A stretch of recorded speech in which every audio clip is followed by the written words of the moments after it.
Hello and welcome to Moffside. I'm joined in the studio today by Leds. How is Stu? What shall I say? Not grumpy, not disappointed, maybe just a bit reflective again, I would say. Yeah. How are you? Yeah, same. Yeah? Yeah. We got Holes in the studio as well. Hi Holes, how are you? Hi, good, thank you. And we got our very extra special guest today on the show, Cody Brook. How are you, Cody? Yeah, good. Good to have you on. Yeah, great to be here. Cool. Let's talk a little bit about the game on the weekend. Obviously, it's a 5-0 tonking. Not the kind of result that you really want again at this point in the season. But having said that, like I said, reflectively, Canterbury lost 6-1 as well. There's still be a few draws, and you know, any team now picks up three in a row. They're looking to maybe hit the third spot as well. So the season's not over. It's not critical, but at the same time, disappointing. Yeah, definitely disappointing. But as you said, the season's definitely not over either. Still loads of games to play. But yeah, the game the weekend was just everything that could have went wrong did. Just one of them days, I think. Yeah. Most players have had that at some different stages in their career. It was just a bit of a disaster from minute one. Really, never really got going, and they punished us. And from there, it was just kind of backs against the wall. But yeah, it was funny to watch. I mean, because it was literally, like you say, everything that could go wrong seemed to be going wrong. Yeah, it was like key players seemed to be having an off day at the same time, it's interesting to see that even though they won the game 5-0, none of their players got into the Instat Team of the Week either. So it's not as though we got beaten by a team playing, you know, fantastic football. I think one of their third goal was decent, but Instat Team of the Week is an interesting one. It was last week in the office we were laughing about it. I think Panzer got into off the bench. Yeah, like came on at half time, and we had a poor result against the Phoenix, and he got into Team of the Week. Now, no disrespect to Panzer, he done quite well in the game, but I think that says everything you need to know about the Instat Team of the Week. Yeah. Okay. Well, I was judging obviously quite a lot on that, but it depends on what way you look at it. Like, but I suppose Eric had 45 minutes of a clean sheet. Maybe that's what done it. But yeah, for a player to play half a game and get into the Team of the Week, unless he scores a hat trick or something, it's quite interesting. I was surprised as well that none of their players got into Team of the Week. They've just had a great home win 5-0, especially their wide left. Randall, I think his name is, quite a young boy, was excellent, caused us problems all day. Yeah, that's surprising. I thought he had a good chance, Yeah, he's very good. So you know, stats don't tell everything, Stu. I've always said that. Yeah, I'll go along with that. So what's the feeling like in the dressing room with the lads? It's okay. It's as expected. Everyone's a bit disappointed and a bit low, but we've spoke about this loads of times already. You don't have time to dwell on it. The kind of one positive thing we can look at is that the last time this happened against Team Wellington, we followed it up with an excellent result and performance against Auckland City. Maybe it's just kind of a kick up the backside that we need. Do things a little bit differently, go back to what we're good at, and hopefully we can go and get a result. As you said there, like a couple of wins in a row, you don't know what way the league will take shape and what it will look like. So just focus on this weekend, and obviously Canterbury had a poor result last weekend as well. Exactly. Against I kind of looked at the fixtures and optimistically thought at this point in the season we'd be talking about us and Canterbury having that next match coming up, and either one of us pushing into the top three after on the result of that. So it's a little bit unexpected perhaps that we're at the bottom half of the table, but you know, like that cliche, that is football. I think it's a bit of a crazy league this year. It is. Anyone can beat anyone. You're seeing that. You're seeing that during the first half of the season. I think Tasman beat Team Wellington for their first points. When Team Wellington were flying, you know, it's just anything could happen. So and the original result before the result was overturned when we beat Tasman 4-0 at home. Holly, you were mentioning you observed that there were big differences in both sides from that game. Yeah, since that opening game, I think we've obviously Joel's left now. I think Santi played in that game and he's obviously injured at the moment. Chris played the first 45 as well and he's injured as well. And then Tasman over Christmas have brought in Some new new signings, and essentially they're looking like a whole new team. So it's really hard probably for these guys to go into that game after Christmas knowing that teams have made new signings and not knowing what team you could be facing. It's like playing Tasman at the start of the season compared to now. It's like you've played in two completely different seasons. It feels like that as well from like watching it from the sidelines. I mean, I know some comments on social media have been a little bit, shall we say, exasperated. But, like the game against Hamilton when I came in here and I said, lads, I think that was like the best Southern United performance I've ever seen in my entire life. And he said, just calm down, Stu. I could go the other way now and say this is the worst one I've ever seen at the same time. But I'm going to take your advice from the first time around and say, look, calm down. It's not as bad as all that. It wasn't a great result. But, it's not as bad as all that. Regardless of what signings they made or who we lost, they're not 5 goals better than us. I personally don't think they're better than us. In general. So except they are, because they won 5-0. Yeah, well, you can look at that, absolutely. But in terms of like our 11 against their 11, like you can talk about who we've lost or who they've gained and stuff like that. But from a football point of view and knowing the league quite well, there's not that big of a difference. It was just that they had a good day, we had a terrible day. Pretty much. I mean, I've seen on social media as well, people have, there's been a bit of, this isn't good enough, and then other people have come into defence and said, there was the 6-hour bus drive and all this kind of stuff as well. And do you think did the bus drive play a factor in it? No. We could have walked to Tasman and it's still not good enough to lose 5-0, to be honest. The travel was a bit of a nightmare, and I don't know, it took about 8 hours in total to get there. At the end of the day, it's part and parcel of it. Teams do different bits and pieces each weekend, travel wise. It can be a bit of a nightmare at times, but it's no excuse at all to blame that. It's social. There's always warriors on social media. There are a lot of social media. If only we could give the coaching jobs to a lot of those guys on social media. We'd so be many experts. We're riding high by now. It's funny to think that, the job that Paul's done in 3 years, why didn't any of these warriors take the job and do the same thing if they're such an expert in the field, I've recently found that I am actually an armchair warrior on a chat site. Apparently someone's been using my name and pretending to be me and saying things that sound vaguely like the kind of stuff that I would say, but it's not me. So you take that as a compliment, Stu. I guess that imitation is the sincerest form of flattery and that kind of stuff. Cody Brook, how are you? Yeah, good. You made a late entrance into the game on the weekend, but you did manage to penetrate into the final third, very noticeable, because by the time of the game, everybody else who was still watching at that point was thinking finally we're getting the ball forward into dangerous areas. You've just said to me before the show came on, you've got a bit of a hematoma on your calf, on my thigh, on the quad, Yep. How's that going? It's because that was before the game, right? Picked it up in the Auckland City game, but just working with Jim and that and managing it quite well. So hangs around, but he's managing it well. So and injury, of course, has been really the blight on your career. And I just said to you before you came in, the show started, Cody must absolutely love his football because he's had so many decent excuses to give it all up. Going back to almost 3 years ago, actually, you were sort of just nudging into the National League side and you had a horrendous injury, came back 2 years later, and again another injury, off for another year, and now you're back.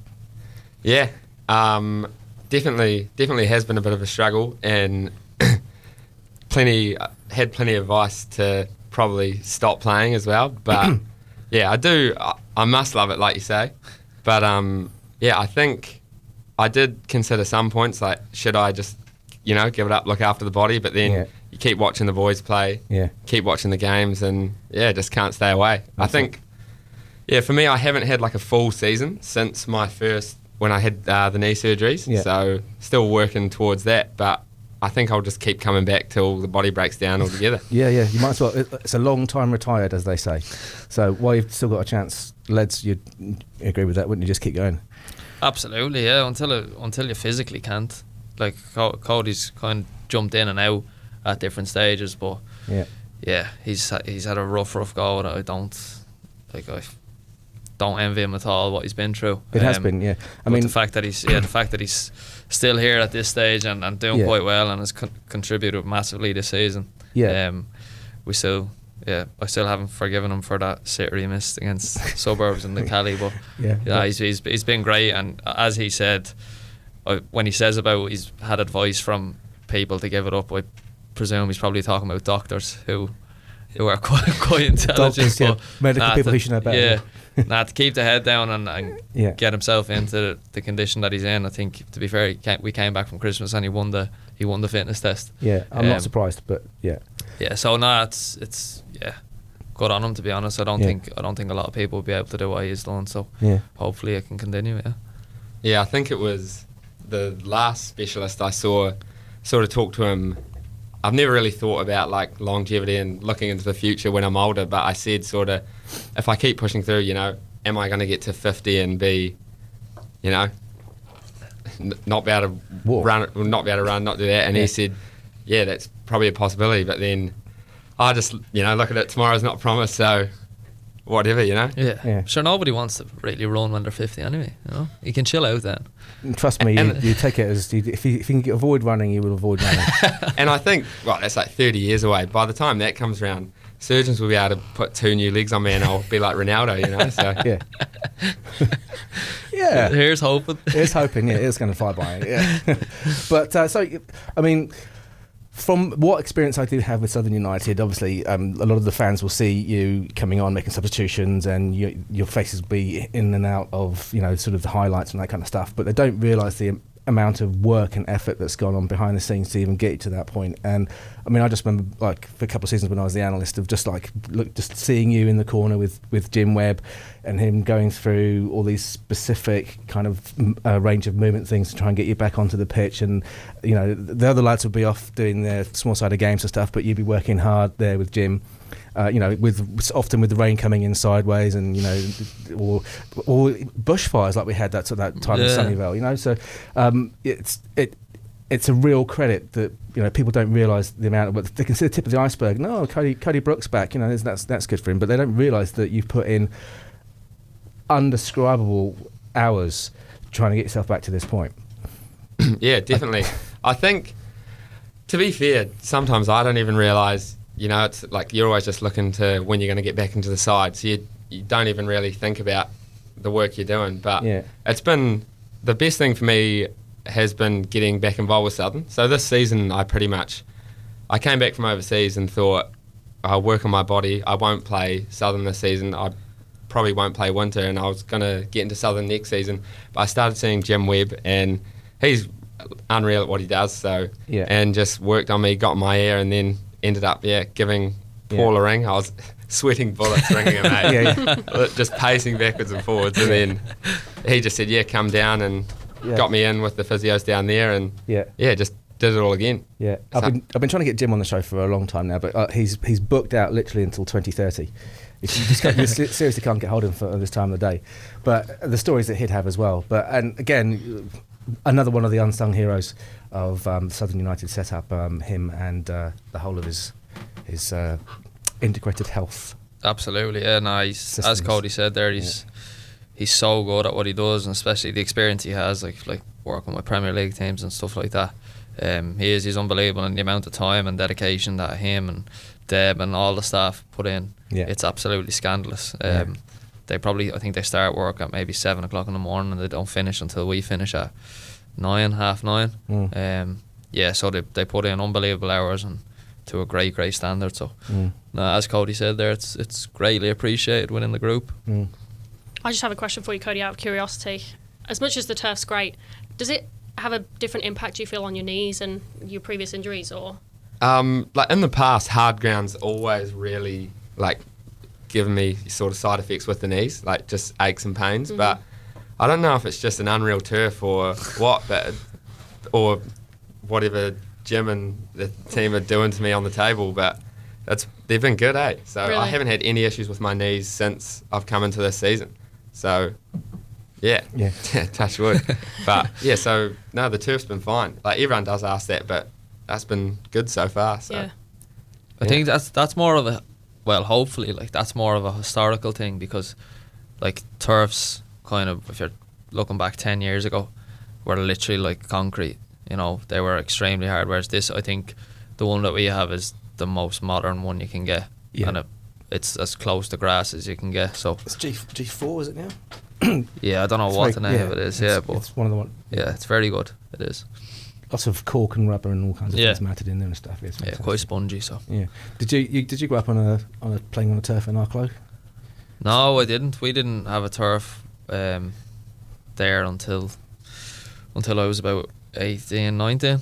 Oh, right. Yeah, so I was out in the back garden, Oh yeah. Shoes off on the beach, playing with all the other kids from the favela. Yeah, not quite the beach, but more just a tarmac road. Yeah, car. Yeah, absolutely. Yeah. So, Cody, what's your ambition then in football? Obviously, like I said, you obviously have a passion for football. You must love football, and you must have some kind of focus and ambition. Where are you going to go? Tell us. To be fair, I was sort of, obviously with the injuries, it sort of shook up my ideas a lot. But I think now, pretty much looking forward, I'm going studying this year, so trying to sort out a career. I'm 23 now, so it's not old, but sort of want to get something in the works. Yeah.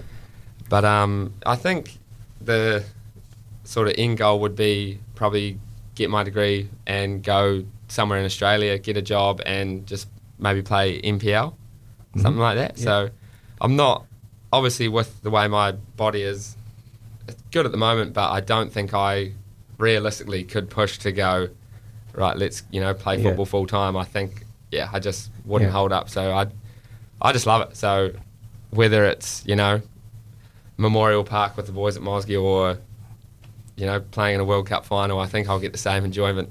Yeah. out of both. Interesting, that. Yeah. Do you see yourself always as being like an attacking player? Yeah, definitely. I think, I sort of not.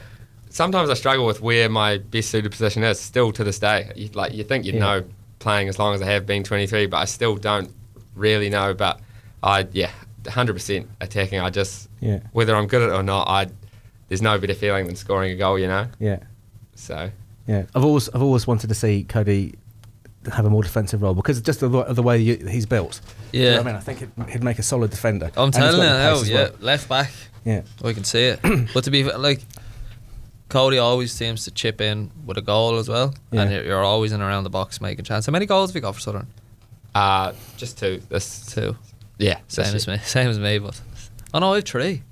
Sorry. But I think on that, more like obviously the winter level here is not amazing. So I think if you're like a half decent player, when I came into senior football, I was playing left back, and I was sort of established myself there. But then as you get older, it gets quite boring. Yeah, and if you can half play, you'll just end up playing up front, out wide, or centre mid or something. More attacking roles. Yeah. And then, it's sort of.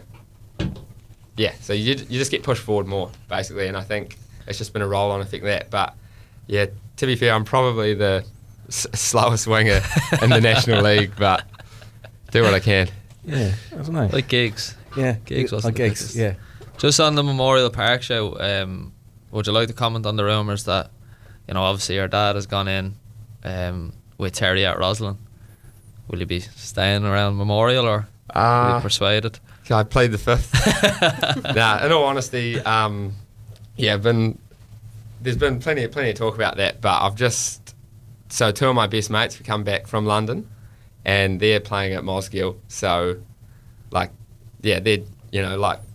like brothers, so it wouldn't be the same, them, getting ready on a Saturday, driving to the game, kidding up, going up the pitch, and I was just sort of with a bunch of guys I didn't know too well. So I think that sort of sways my decision. And my granddad's like Mosgiel, he bleeds blue sort of thing. So I don't think that would go down too well. Yeah. The last time I left Mosgiel, actually, I played rugby. So Jesus. Yeah, going back, I think I was 13. Right. Just primary school, everyone was doing it, and I don't think Granddad talked to me for the whole season. So don't know if I could leave, Bit of loyalty in football. You don't Bit get of loyalty, that much. and it's going to make it interesting for the Mosgiel Roslyn Wakari tie as well. Oh, hell of a game that'll be. Yeah, that'll be interesting. Bragging rights on that one. Yeah, absolutely. Yeah. Okay, so Leds, are you ready with the medium fire round? Let's do it.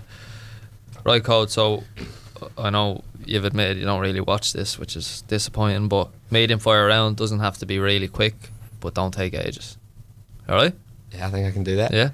Right, first, what's been your best day in football? Best day in football would be scoring 2 goals against Kevy. Back in the day, there was a bit of heat between Kevy and Mosgiel, tension between the staff and the players, so managed to get 2 in the game, and I think it ended up drawing, but yeah, definitely. Nice brace. Yeah.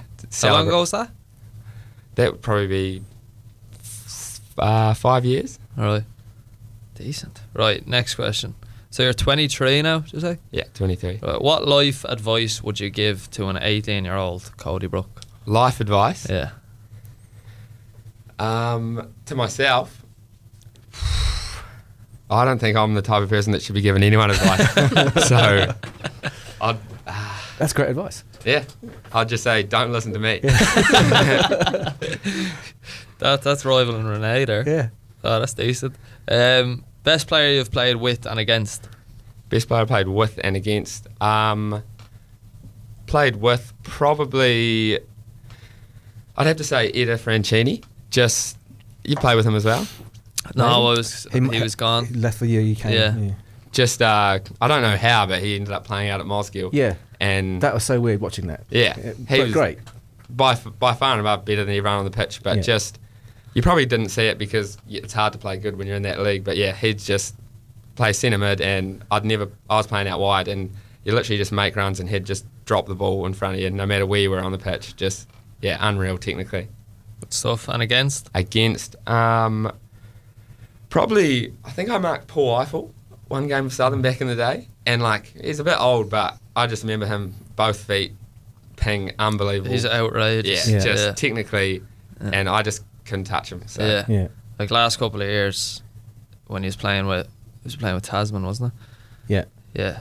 Couldn't move, but just technically outrageous. Couldn't get near him. Just tip of the shoulder and give him an inch. And his distribution's a joke. Yeah. Okay. Penalties. Oh man, he scored so many penalties as well. If you could sign one player from the National League, who would it be? For Southern. From the National League? From the National League for Southern. For Southern. Mm-hmm. Mario Billen watches this show.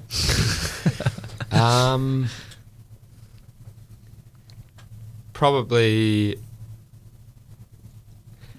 wouldn't sign anyone. I'm happy with what we've got. Oh, yeah. To be fair, go into your head, you have to sign someone. Have to sign someone. I would sign.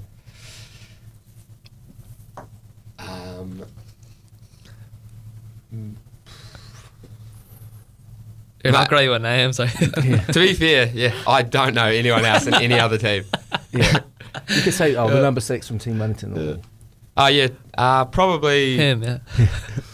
Yeah, number 6, Team Welly. Yeah, great player. That's what I was going to say. Right. Okay. Last question. Biggest pet peeve as a player. So it can be what coaches do, what other players do. What grinds your gears? For me, one thing, just personally, I hate getting told sort of things you don't need to be told. And I know I keep that to myself because that's just a thing in football. I'm sure you've had it, coaches tell you things and you're like, I fucking know that. But, so... Oh, you mean break their lines? Yeah, just... I know it's a part of football, but sometimes I think just being in, say, Winter League for so long, you just get sick of getting told the same things over and over again. Turn out. Yeah, and just the most basic stuff ever. Did you think I didn't know play that? football or something like that? It's like, yeah. But that's a good one. Yeah, I think that would be my biggest pet peeve. But other than that, it would just be I like playing football.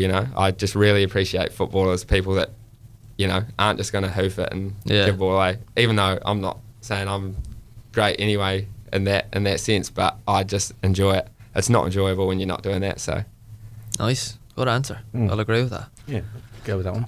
Very good, coach. Fantastic. Who would you sign from any other national So I was leagues? thinking about this as I was driving in, and I've got a loophole.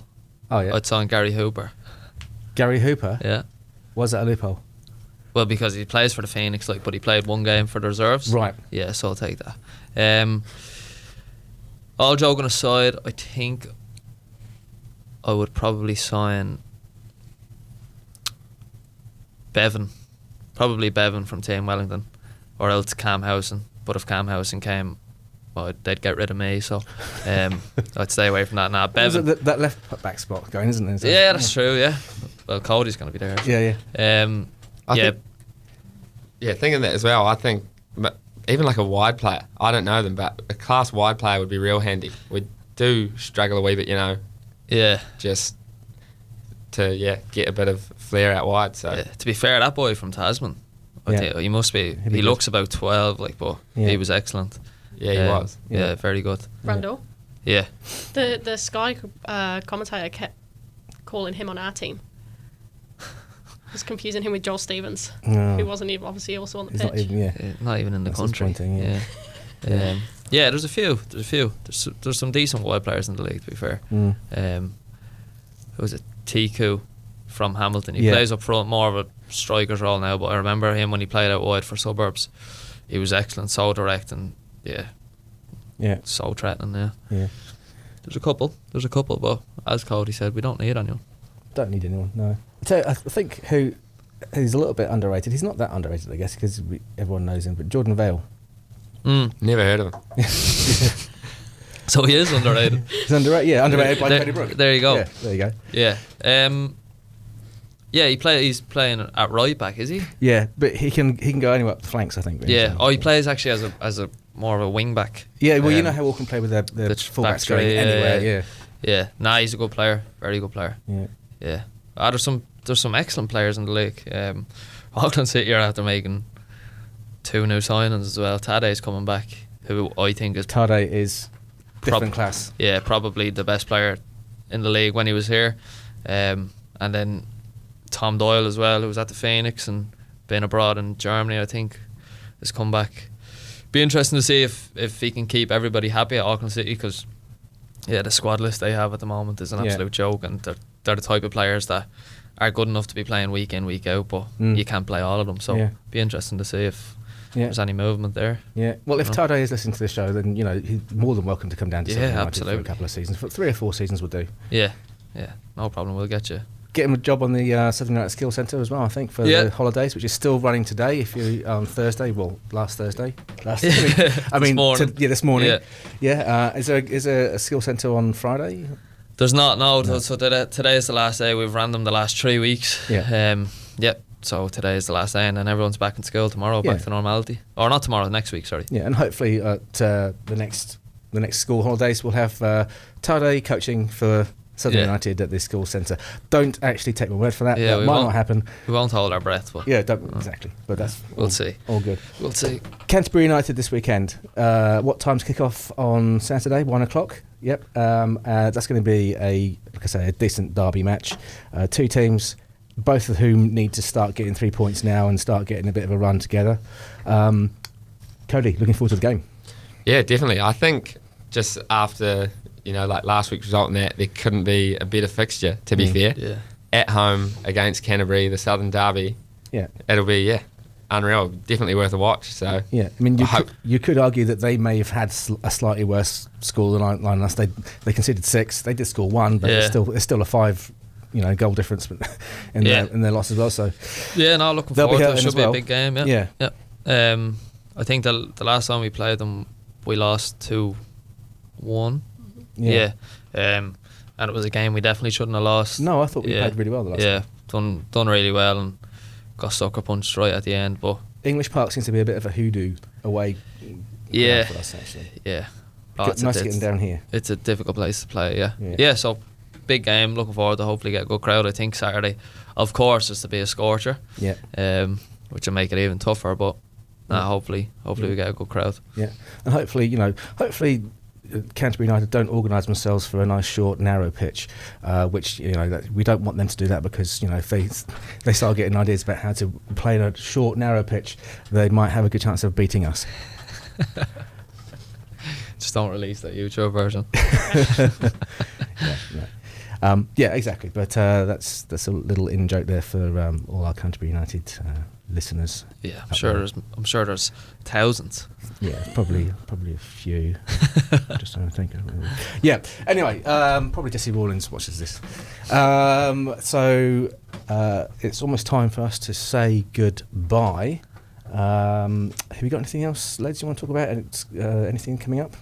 Coming up on my way next week, so I don't know if Holly told you, but on my way next week, I'm doing the first block of my A licence next week in Auckland. So really looking forward to that. Congratulations. And, really looking forward to it. I think been preparing now for a while. I had a couple of pre-course tasks and that to do, analysing games and stuff like that of the 20s World Cup, which has been a really interesting, and looking forward to just a week of non-stop football and learning and becoming a better coach and meeting new people. So really looking forward to that. Unfortunately, I won't make next week, so Holly will be stepping in. Hopefully it's not as bad as the last time she did, but I think that's one of the highest viewed ones, actually. Yeah, so. That's a lie. That did have quite a few. So away next week. But looking forward to it. But hopefully it'll be good. Hopefully just get a good result this weekend. Put it right from last weekend. I think it'll be a tough game. They're always a good side. They've really, really high quality players, as we do. So should be a good game. Yeah, looking forward to it. Yep. Any last words, Cody, before we go? No, just get excited for Saturday. It'll be an unreal game, and I'd put the house and kids on it if you are dabble in betting. So never heard that expression before. Is that allowed? Oh no, you can't do that. You can't say that. Scratch it. Well, to be fair, I'm pretty sure you don't have a house or kids. So that is exactly. So it's going to be live streamed. Correct. It's going to have a Twitter feed. Correct. Update. Yes. Yep. And of course, even better than that, you can get down yourself for a fantastic summer's afternoon 1 p.m. kickoff. So get there about 12:45 to make sure you've got a place to put up your deck chair. I'm sure there'll be an ice cream truck hanging around somewhere, probably. Maybe. Who knows? Maybe. Fingers crossed. We can sort something out. We can sort something out. So it only remains now for me to come up with my new sign off. I see he's got this. He's got this well prepared. Clearly, the smile on his face. Okay, you ready? Hasta la vista, Danny.